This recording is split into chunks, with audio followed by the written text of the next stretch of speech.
Welcome to the Crime Vault. Step inside. Tonight, we unseal a case file that shatters a single comfort we seek in a criminal investigation: the illusion that an arrest brings safety. This is not a real story. It is a fictional case file built from the psychological wreckage of dark secrets, fractured timelines, and an unsettling truth that surfaced far too late to save anyone. We begin in Silver Ridge, a forgotten mining town nestled in a valley where the mountains don't just block the sun, they swallow it. On November 4th, a young archivist named Clara Lindley disappeared from her basement office. Clara was meticulous. She kept the town's history locked in leather-bound logs. But her own story was cut short. Her desk was left intact, her tea still lukewarm, her notebook open to a half-finished sentence, her unique hourglass pendant missing from the jewelry tray beside her computer. 3 days later, the town's panic turned to horror. A hunter tracking deer through the frozen perimeter would stumble across Clara's coat, snagged violently on a patch of rusted barbed wire. Beneath it lay a trail of deep, uneven footprints leading deeper into the dark pines. When the police followed the trail, it brought them directly to a small, isolated cabin owned by Julian Vance, a quiet, soft-spoken local historian who spent his days cataloging old land deeds. Inside the cabin, Detective Marcus Vance discovered a nightmare. Down in the root cellar, surrounded by shelves of preserved jars, lay Clara's distinctive silver hourglass pendant, resting on a blood-stained workbench next to an array of industrial tools. Julian Vance didn't run. He didn't scream. When Detective Marcus slammed the cuffs onto his thin wrists, Julian merely looked at him through his round spectacles, smiled a small, serene smile, and whispered, "You think this stops the clock, Marcus?" The hands are already turning. The town celebrated. The local monster was behind bars, locked in a subterranean holding cell inside the Silver Ridge Police Department. But the horror didn't end with Julian's arrest. It was only waiting for the clock to strike midnight. The holding cell was a reinforced concrete tomb beneath the police precinct. Julian Vance sat perfectly still on the iron cot, watched 24 hours a day by a dedicated security camera and a rotating guard station outside the heavy steel bars.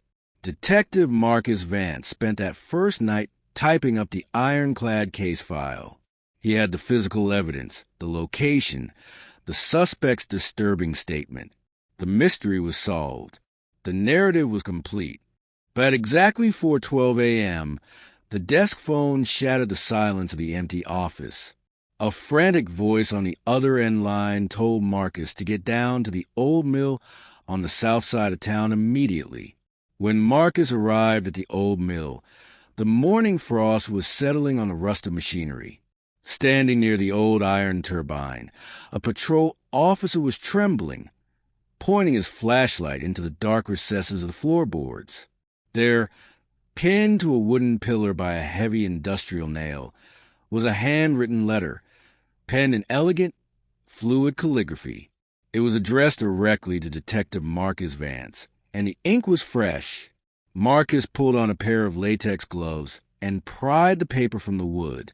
The note read, "You locked away the shadow, Marcus, but you forgot that shadows cannot be contained by iron. At 3 a.m., I took a walk down Miller's Creek, asked the river what it saw." Marcus felt his stomach drop. He checked his watch. It was 4:45 a.m. He immediately radioed the precinct, demanding an instant check on Julian Vance's cell. The response from the precinct came back cold and definitive. Julian Vance had not moved.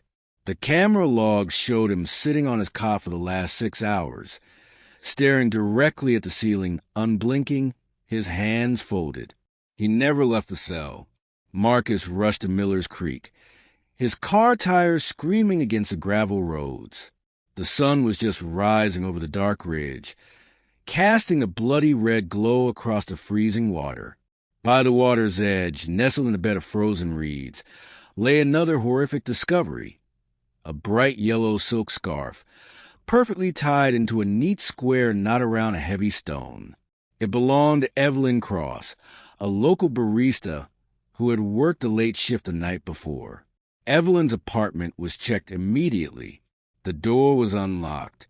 A pot of coffee was still warm on the kitchen counter, but Evelyn was gone. No signs of a struggle, no forced entry, just an empty home.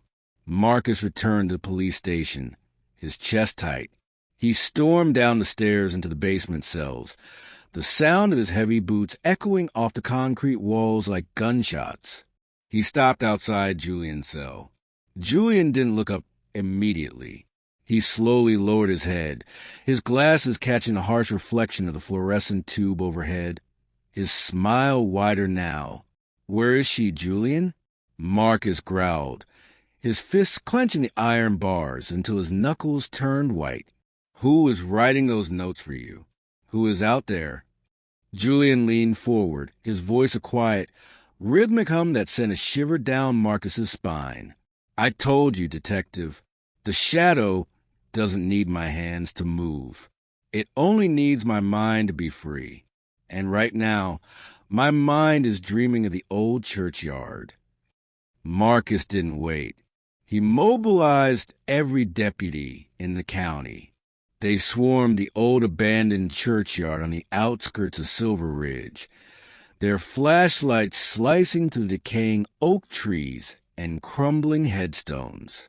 Behind the dilapidated stone altar of the ruined church, they found the third letter. It was placed precisely in the center of a clean white cloth, weighed down by a pristine, vintage silver pocket watch. Marcus picked up the watch. The second hand wasn't moving.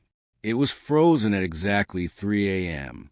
He unfolded the letter, his hand shaking slightly despite his decades on the force. The elegant cursive text read, "The first was history. The second was time. The third will be the blood. Look beneath the floorboards where the hymns used to rise.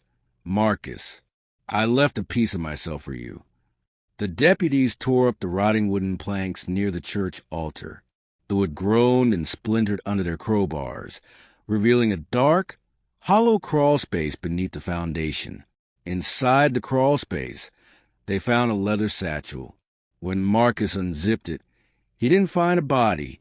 He found a collection of old, yellow diaries, personal photographs, and a modern digital audio recorder. Marcus pressed play on the recorder. A voice filled the damp air of the ruined church. But it wasn't Julian Vance's voice. It was the voice of Julian's twin brother, Thomas Vance, a man who had allegedly died in an asylum 10 years prior. "Hello, Marcus." The recording hissed through the small speaker, accompanied by a faint, rhythmic clicking sound in the background. Julian always was a perfect actor. "He took the blame so I could finish the work. The arrest wasn't your victory. It was our alibi." The puzzle pieces slammed together with a sickening force. There were two of them. Julian hadn't committed the crimes alone. He had orchestrated a flawless psychological trap. He allowed himself to be caught with undeniable evidence to give his identical twin a window of absolute freedom.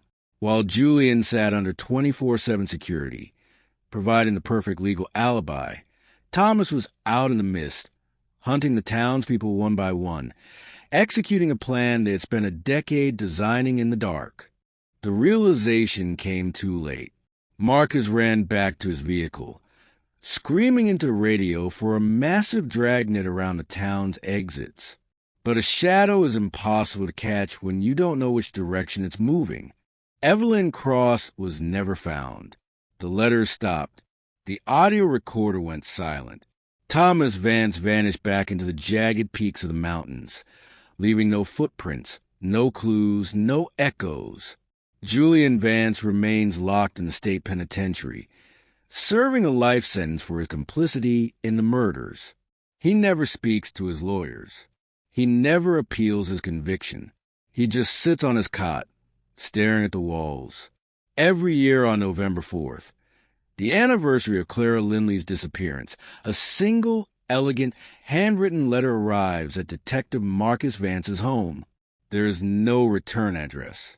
There are no words inside. Just a single drawing in an hourglass, with the black sand completely settled at the bottom. A reminder that some cases never truly end, that some secrets are kept too well, and that some vaults should never be opened. We seal the case file for tonight. The mist remains over Silver Ridge. The doubt grows. Step out of the vault, if you can. The vault is locked, but the questions linger in the dark. In a world where the perfect alibi is a prison cell, how can we ever truly be safe?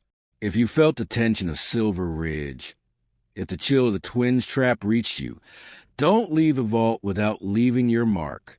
Click that subscribe button and turn on notifications to ensure you are there the exact moment the next case file is unsealed. Hit the like button. If you crave stories that challenge the system, dive into criminal psychology, and refuse to give easy answers, it tells the algorithm that you are a true seeker of dark mysteries. Step into the comments section below and let us know your theories. What do you think happened to Evelyn Cross? Did Thomas act alone after the arrest? Or was there someone else helping them build their perfect alibi? The vault is always expanding, and your desires shape the nightmares we unseal next.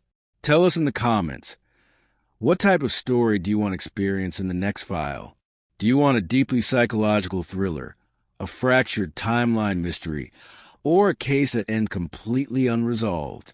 Until the next file is pried open, keep questioning the truth, because silence says more than answers ever could. Sleep well if you can.